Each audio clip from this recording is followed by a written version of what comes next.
Sean Green stepped out of his car, straightened his tie, and nudged his thin-rimmed glasses up his nose.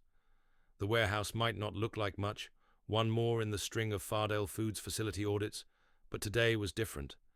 This was Warehouse 50, a place with performance figures so good they had to be faked, and Sean was a man on a mission, ready to drag out the truth through the power of audit. He expected resistance, confrontation, even anger from the supervisors here, and he'd armored himself in his best suit, ready to face the challenge. If he showed management that he was up to dealing with this place, then promotion was guaranteed. Sean pulled up the inspection spreadsheet on his tablet and strode to the warehouse's staff entrance.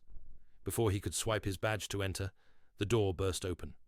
A bell chimed, more fitting for an antiques shop than a modern warehouse, and Sean glanced at his spreadsheet, trying to work out which category he should record that problem under. Hi there. A woman stood in the doorway, beaming out at Sean. She was in her mid-20s, only a little younger than him. Her black hair was tied neatly back, but her brightly colored shirt would have drawn disapproving looks at the head office. I'm Fay Li, and you must be Sean. It's great to meet you. She held out a bright yellow safety vest, which Sean diligently donned. After all, it was important to follow the correct procedure before following her into the building. Inside, he instinctively turned to the right, where the shift supervisor's office sat in every Fardale Foods warehouse. Don't bother with that, Fay said, waving him down the corridor.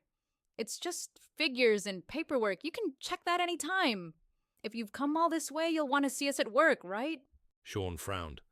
Figures and paperwork were the bedrock of good management, not a thing to be dismissed. But on the other hand, he did want to see the warehouse in action. That was where he'd find the real evidence of the faked performance figures. Fine, he said. Show me.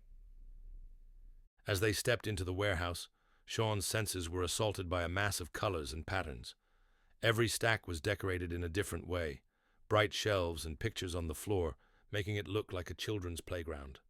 The tape marking out places for pallets and shelving were in riotous colors, with glittering edges that, if he hadn't known better, he would have sworn were making the air around them glow. Even the boxes had colored stickers with cartoonish symbols to match their locations. We've been using visual management to make it easier to pick products, Fay explained. Look, when a stack goes down to the wiggly worm line, it's time to refill. It looks like a kindergarten, he said. Doesn't it? Fay's smile faltered as she looked at him. Wait, do you mean that in a bad way?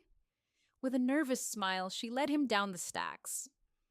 Let me show you one of our other innovations. We wanted to reduce touch points, to remove opportunities for error and damage to the goods, so we've brought in magic wands.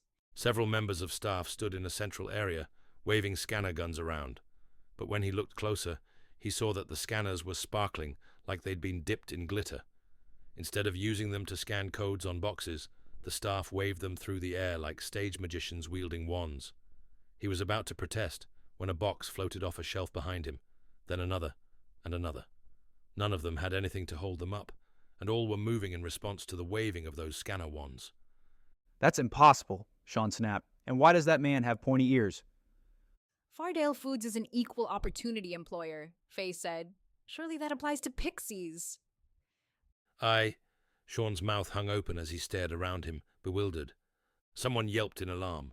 More boxes came flying off the shelves, a wild barrage flying straight at the staff.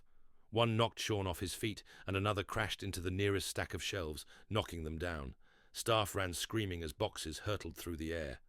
What's going on? Sean shouted, rubbing his bruised arm. Fay looked at him, her eyes wide. I don't know.